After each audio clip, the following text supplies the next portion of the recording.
This PAX coverage is brought to you by Netflix. Max Scoville here for Rev3 Games, and I'm here with Palmer Luckey at PAX 2013. Palmer is the boy genius super scientist creator of the Oculus Rift. Palmer, how are you doing? How's PAX? It is long and it's tiring, but it's awesome. I love PAX. This is our 4th show in like 2 weeks, so we're going to make this the best. You're still forming complete sentences, so that's a good sign. You guys have had some exciting stuff going on. I would say most recently, the thing that kind of made some headlines is that a certain Mr. John Carmack is now closely involved with the Oculus Rift. What's going on with that? He's the man who made Doom. How is this for you? Tell us about these things. So John Carmack just joined Oculus as our full-time CEO. He's working from our new Dallas office. He's working on a lot of different things. In particular, he's working on our mobile SDK. John understands everything from hardware to software, and he's an awesome person to have working on the team. Yeah, including rocket engines and Ferraris. So, okay, yeah, you've got John Carmack. He's also, I hear he knows some people at id Software. Is it they make some games, don't they? Yes. Is it safe to assume that maybe we might see some collaboration between id and Oculus? More than the Doom 3 demo we saw? Not really. No? Okay. Well, who knows? Mobile SDK. Are you telling me that it will be possible in the future to put on some VR goggles and plug them into my pocket computer? It's actually more than that. So we already have some basic demos running on phones where we can plug the Rift in and we can run games in 3D at 60 frames a second. And that's super cool. But really, this isn't more than me excited about being able to plug into cell phones. It's kind of a long-term play because over the years, these chips are going to get more and more powerful and cheaper. Eventually, it's going to make sense to put one of these chips actually in the headset itself so that you can either plug it into a more powerful desktop or actually play games on the headset when you're away from a computer, or do all kinds of things like augmented reality applications or movie watching in VR while you're on a plane or a train or anywhere that you're not able to attach to your normal computer. That's absolutely batshit insane. The new versions you got here, it's the Oculus Rift in HD. I got to jump into Hawken. I played around the dev kit a bunch of times, been in Hawken in that. I like it, but there is that sort of get off a roller coaster feeling when you take it off. A little bit disorienting. A friend of mine may or may not have vomited. I think he might have done that to himself. But HD version, considerably more effective and less of an adjustment. Is this the experience for a lot of people? Is this what you're going for? This is a baseline. We will be at least this good because these are basically the dev kit with the same tracker, the same plastic shell, even the same lenses, and a new screen. That's it. We plan on improving all of those things for the consumer version. It'll be lighter, more comfortable, better optics, better screen, better tracker. We want to add positional tracking, and we want to eliminate motion blur.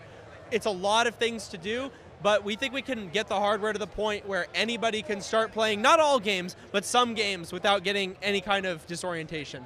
That's awesome. When is this going to happen? When are we going to see the Oculus Rift coming out? That's the question I'm sure you're really sick and tired of hearing. I am. I'm sick of it. But I know people ask because they're excited.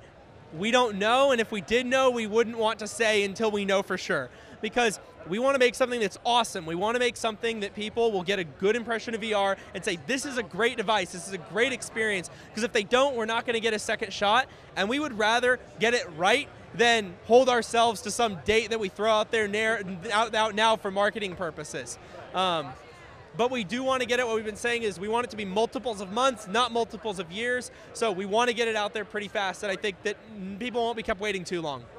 That's awesome. That's good to hear. It sounds like you got a lot of confidence in what you're doing, and I think you kind of trickled out the dev kit, so there is some kind of, there's understanding this thing does work. Obviously, big thing right now is next-gen consoles. They are a thing that is happening. Is it possible we might see the Rift running on PS4, Xbox One? People might see it happening, but as far as official support, the thing is the Rift can technically support consoles or really anything. We're a pretty standard device in terms of inputs and outputs. It's just a matter of the consoles deciding if they want to approve it as a peripheral and allow it to function. So we would love to be on consoles. It's really up to the other side. They just got to buy you dinner first? I'm messing with you, man. Okay, so you're a big gamer, obviously. Yeah. Well, so Palmer, you're a big gamer. That's, I imagine, what kind of led you to make this sort of thing. You like games. What are you most excited about right now? What do you want to see happening? What's got you pumped about computer video gamey interactive crap aside from your own baby here? Aside from, so not related to VR. I mean, you know, that you could integrate maybe or otherwise. What's making you, you know, get excited? What do you check when you're taking your lunch break? What do you go check online? What's up? So there's two things. One is games that are made for VR. We're seeing a lot of ports initially, but as the Rift gains traction, we're starting to see games that are actually made specifically for virtual reality, and those are the experiences that are blowing people away. Like EVR won a lot of awards at E3, designed specifically for VR, and it is an awesome game. It's probably one of, I think, the best games out there, even in this early stage, even with this early hardware, and I think that's really exciting. I'm also really excited about,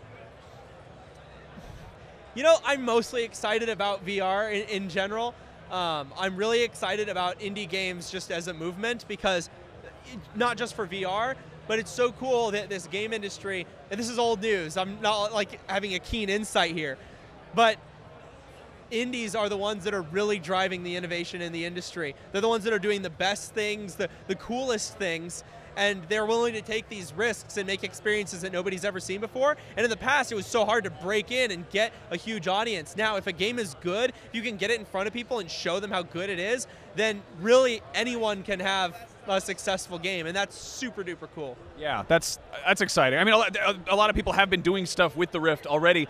What's your favorite that you've seen? What's your favorite thing that you've seen somebody take your toy and do something with it? I can't talk about my favorite things because it's not all public, but publicly speaking, like I said, EVR is really cool. Half-Life 2, I've always loved that game, so it's really cool to see it running in VR. It's also awesome to see people experimenting with genres that have not necessarily been associated with VR, like first-person shooters. Obviously, you're trying to take a person, put them in the game. There's like a game called Super Mega Mega, where it's a platforming game, a side-scrolling platformer that you play in VR, and it actually can it's a very unique experience. And it's like, wow, I never would have thought that would have been something cool, and it turns out it's one of the coolest things we have right now to play. Somebody told me that there are actually Virtual Boy emulators already. Have you seen those? Yes, I have. They work pretty well. Beyond Virtual Boy emulators, there's actually emulators for several other systems. The coolest is actually some of the more modern systems like the Nintendo 64 or the GameCube, where people have actually figured out how to inject into the cameras of the game so you actually can look around inside of the game with head tracking. There's some really cool stuff out there being done on the enthusiast emulation side, and that's pretty cool too. Well, that's awesome, and it's cool that you guys are just putting this hardware out there for them to tinker with. It's not something that's going on behind closed doors. Palmer, it is always a pleasure chatting with you. Thank you so much for your time. What's your stance on the 2DS? Okay, so I'm actually going to check out the 2DS. I'm really kind of interested to rip one down and see what's inside. And I mean, honestly, I'm going to buy it. I'm going to buy everything Nintendo makes because I just have to. It's my duty. I have to buy it. And I love my 3DS XL. It's so nice. So the 2DS probably isn't targeted at me, even if I don't buy one. It'll be good for somebody. It is the exact opposite of the machine that you build. So, you know, it's a good thing to take a break. Palmer, thank you so much. Awesome seeing you. Have a great PAX. You guys should go check out the rest of our PAX coverage. And you should check out the Oculus Rift if you ever get the chance. There's a very long line here. I'll see you guys later. You obviously like video games, but would you like a better way to watch television? Netflix lets you stream your favorite movies and shows straight to your home without the need for a cable bill. All you need is an internet connection and a Netflix-enabled device like a PC or Mac, smartphone, or hey, even a video game console. For a limited time, hit up netflix.com/Rev3Games for a free trial. Every sign-up helps support Rev3 Games and gets us to more events like PAX.